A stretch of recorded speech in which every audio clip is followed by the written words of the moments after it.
Hey. Nick, before we get into football today, obviously really tragic situation in Dallas with Marshawn Nealon. First, your thoughts, but also you guys have a really big game to plan for, and now there's this very human, very raw element. So how do you strike that balance as a head coach? Yeah, obviously, the NFL is a brotherhood, and so obviously that was on our mind this morning, and our thoughts and prayers go out to, his family and the Dallas Cowboys. Um, yeah, it just puts things in perspective, and I don't really want to speak too much more on that. Nick, when you bring new guys into the building, not the football side of it, but I guess the indoctrinating them into the culture and just becoming Eagles, what steps do you take to make that process work? Yeah, we kind of have an orientation for that, just to catch them up on everything. Every department, we've been doing that for a while. Every department has different things. Obviously, coaching, with us have different things that we do. And so long process. I wouldn't say long process, but like just an orientation essentially to get them caught up. Our coaches do a good job of that. I spend time with them. My assistant Cole spends some time with them with the standards of how we practice. You do that. It's not like this is our first time doing that, right? You do that even when you bring a new practice squad guy in. So we've had a lot of practice at that, but I think the most important thing that we want to stress is a little bit of how we practice, what the culture is, our team rules, stuff like that. On the field, general overview just of the three guys that you acquired, two corners and Jalen Phillips. Yeah, looking forward to being able to coach those guys. They have familiarity with different. Every one of them has a familiarity with a different guy on our coaching staff. So which is always really good. That doesn't always happen that way, but in this case, it did. Talented guys that have played a bunch of good football in the NFL, each bringing a different thing and bringing depth to our positions. Was really excited about our roster, how it was, and it's been awesome to be able to add to it, and thankful to Howie for to add to it. And we're really excited to get these guys going and get them involved, and we'll see where they are at the end of the week and what that means for this game this weekend. You've been around Howie now for as long as you have and seeing his aggressiveness in moments like this. Has any of that rubbed off on you, or has it changed the way you view the NFL? No, I think naturally. Probably why I'm here. I have the same theories, same thought processes in that. I think one thing I think is always funny is like, at the end of free agency or right at the beginning of free agency, if we don't do something or we don't do something that everyone thinks we should do, it's like, oh my gosh, there's a lot more time to be able to add to the roster. And I think Howie showed that every single year of adding to the roster at different times of really meaningful pieces to our teams that have had a lot of success. Just grateful to have a partner with Howie of, being the best guy in all of sports as a GM at his job. What do you like specifically about Jalen Phillips' game? I know he had some success with Vic in 2023. What have you seen? Yeah, explosive player, able to get to the quarterback, violent in the run game. Can create a lot of disruption, just a lot of how we like to play that position. So, Vic having familiarity with him is obviously big. It takes away some of that learning curve of, getting ready to go. So a lot of things to like about him. Obviously you do a lot of work on these guys when they're coming out of college and, liked them then. And, it's been fun following his career. We were able to practice against him a couple years ago. Really showed some really good things in that. Played against him, in 2023.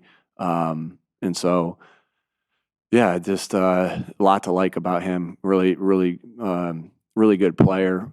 Getting to know him a little bit. Really like the person. So, excited to add him to the mix.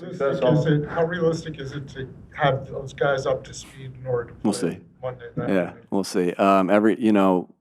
it's everything's different. Everybody's a little bit different. It was nice to be able to get some, get some time with these guys, with a couple days off and be able to catch them up that we have a little bit more time as far as playing a Monday night game this week. So, and we have more time to decide, when who's up and who's down and all that stuff. You guys had success offensively going into the bye week. How did you make use of that time, and what were the more productive things that came out of kind of some examination there? How did we use the buy? Yeah, our normal process, our normal process of, of what we go through. There's always things that you add to it. So we worked our days that we worked. We took some time off. Little tradition. Some of the coaches came to my house to do some more work on one of the days off. I don't know if they I like doing that. I don't know if they do. Yeah, just our normal process. I'm obviously not going to get into everything that it is, but it adds and it continues throughout the time that we've been here and throughout our time in the NFL. But like our process there, and we'll see what that looks like come Monday. What's that day like at your house? I don't know, normal work day just at my house, yeah. So sometimes my dog's I think my dog was right at Kevin's feet for a long, he must have pet him. It's kind of an annoying dog, or if you pet him one time, he doesn't leave you alone. So I've learned not to pet him. But I think Kevin did, and I think he was sitting at his feet pretty much the whole time, So you begging him won't for be him to pet cloning again. What'd you say? You won't be cloning the dog? At corner, would you like to settle into a top three, or is it realistic to mix and match? Yeah, I think whatever's best for the team, at that, and we'll do. So I don't have a preference one way or the other. All guys bring different things, and excited to have the depth that we have at that group. AJ, there were some schematic things that you found over the bye week that you don't want to share, but when you did get a chance to review the first half of the season, are there any overarching themes you saw that you would be willing to share, you feel like you learned? I think we're doing a good job fundamentally across the team, just as far as tackling and catching and taking care of the football, coming after the football, all those different things that blocking. I think that's as general as I could possibly be. But we spend a lot of time on all the fundamentals of football. Those are the fundamentals of football are what make and break every single play. So I like where we are fundamentally. We'll continue, but we got to continue to get better at that. We're not entitled to continue to get better without the work. We're entitled to nothing. Everything we do and everything we have coming to us is earned. What has Parsons done? Guys in Green Bay in the last season or so. Just what do you see out of that team? What they've put on tape this year, and how they've been playing. Yeah, I think this is a talented group of guys, both offensively, defensively, special teams wise. A lot of respect for their coaches. I think Coach LaFleur does a phenomenal job. I've always thought that and looked at his offenses and how his teams play from afar, and have a lot of admiration for him and the job that he does. Think they play hard. They play with good fundamentals. They have good schemes with good talented players. So a lot of respect. A lot of good players throughout throughout every layer of their defense. A lot of good players through every layer of their offense and special teams. But like I said, I feel like they got good players with good coaches, and that's why they've had the success that they've had. A lot of respect for this team. AJ and Saquon both went into the bye week banged up. What can you share about Yeah, you guys will get an injury report a little bit later today. We'll see how practice looks today. I know that both the guys are working their butts off to do everything they can do to be ready to be available. So a player that you're familiar with, but you're seeing him for the first time as a Packer. Kind of two-part question here when you think about Micah Parsons. What has he brought to the Green Bay defense this far, and what did Carolina do so well in containing him in the last matchup? Yeah, Micah Parsons is a phenomenal football player. That can hurt you in many different ways. It just creates a lot of disruption, and I think sometimes you think about it just only in the pass game. He creates a lot of disruption in the run game. Think about a fumble that he caused in our game against them in 2022. It had nothing to do with the pass play. It was a run play, and so much respect to the player. and who he is. I can't say enough good things about him. Thankfully we don't play him. We only play him once a year. Well, we played Green Bay twice last year, so we'll see how that goes. But Carolina did a good job of, I know they stayed efficient on first and second down, stayed out of some known pass situations where he can be even more disruptive. But again, like I said, he's disruptive in everything he does. They're doing a good job of moving him around, putting him in different spots. So you have to account for where he is, but it's hard to account for where he is because he's moving around so much. So a lot of respect for their defensive coaches and what they've been doing there. But can't say enough good things about him. He's really good. What do you remember about Jalen Phillips in the joint practice you guys had down there? What did Kelsey tell a story about him? Kelsey? Yeah. I don't cover him. Yeah. Yeah, you do. Yeah. Yeah. I don't. I remember that. No, I'm just kidding.